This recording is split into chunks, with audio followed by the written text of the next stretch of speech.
Agora, irei apresentar o trabalho intitulado Efeitos da Neuroestimulação na Memória de Trabalho em Idosos, ensaio clínico, desenvolvido por mim, Jaciane Maria, e com a orientação da professora doutora Paloma Cavalcante.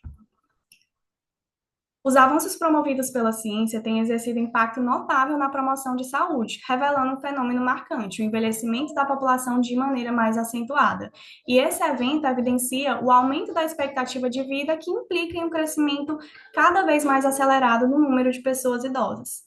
Quanto ao processo de envelhecimento, ele é caracterizado por alterações funcionais, morfológicas, bioquímicas e psicológicas.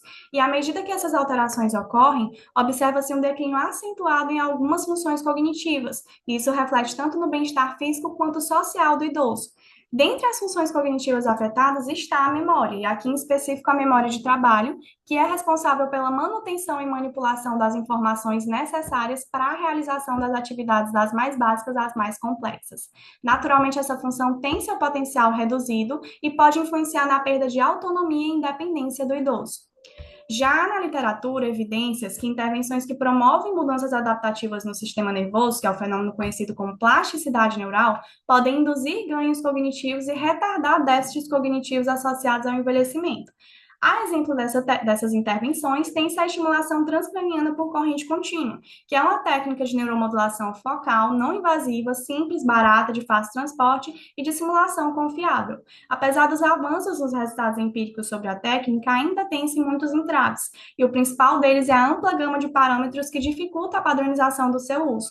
Nesse sentido, propõe-se essa pesquisa visando alcançar evidências sobre os benefícios da ITCC para a memória de trabalho em pessoas idosas. Com isso, o objetivo geral visa investigar os efeitos da ITCC na memória de trabalho em idosos saudáveis, e os objetivos específicos visam mensurar as habilidades cognitivas através da análise do mini-exame de estado mental, realizar a neuroestimulação, avaliar a memória de trabalho e conferir a segurança da técnica. Para isso, desenhou-se um estudo longitudinal de natureza quantitativa, ensaio clínico, randomizado, placebo-controlado de medidas repetidas. É válido ressaltar que o presente estudo ele foi submetido e aprovado no Comitê de Éticas em Pesquisa em Seres Humanos. Todos os participantes assinaram um termo de consentimento livre e esclarecido antes de terem acesso aos instrumentos. E trataram-se do questionário sociodemográfico, do mini-exame de estado mental, da avaliação cognitiva de Montreal, da escala de inteligência Wechsler para adultos, do neuroestimulador, do questionário de efeitos adversos e da pergunta sobre o cegamento. A nossa amostra envolveu 14 idosos saudáveis, sendo a maioria do sexo feminino, onde todos eram alfabetizados e atingiram a pontuação regular para seu nível de escolaridade no Minimento.